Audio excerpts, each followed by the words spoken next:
چگونه تیک تاک ساخته شد؟ تیک تاک در سال 2016 توسط شرکت چینی بایتدنس توسعه یافت. ایده اولی این اپلیکیشن بر اساس ترکیب هوش مصنوعی و ویدیوهای کوتاه شکل گرفت. بایتدنس ابتدا دوین را برای بازار چین عرضه کرد و سپس نسخه بین‌المللی آن را با نام تیک تاک معرفی کرد.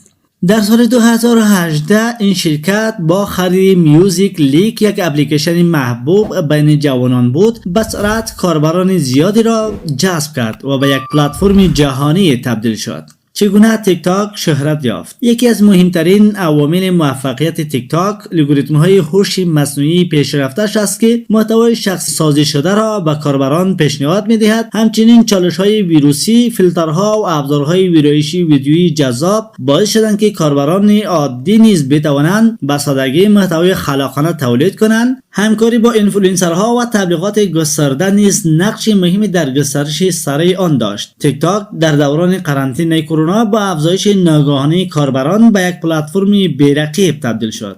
تیک تاک چگونه درآمدزایی میکند؟ مدل درآمد تیک تاک شامل چندین روش است. تبلیغات: برنده‌ها برای نمایش تبلیغات خود در میان ویدیوهای کاربران هزینه پرداخت میکنند.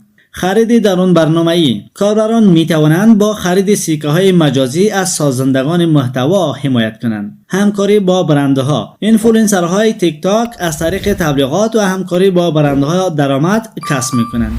تیک تاک شاپ: قابلیت خرید مستقیم از طریق ویدیوها که اخیراً به این اپلیکیشن اضافه شده است. تیک تاک چقدر بزرگ شده است؟ تیک تاک امروزه بیش از 1.5 میلیارد کاربر فعال ماهانه دارد و در بیش از 150 کشور در دسترس است. ارزش این شرکت در سال 2024 به بیش از 275 میلیارد دلار تخمین زده شده است. با وجود ممنوعیت در برخی کشورها مانند هند و فشارهای دولت امریکا، این پلتفرم همچنان به گسترش نوآوری ادامه می‌دهد و به یکی از تاثیرگذارترین شبکه اجتماعی جهان تبدیل شده است. تیک تاک با استفاده از هوش مصنوعی، محتوای کوتاه، چالش‌های ویروسی و مدل درآمد هوشمندانه به سرعت به یکی از بزرگترین و تاثیرگذارترین پلتفرم‌های دیجیتال تبدیل شده و همچنان در حال رشد است.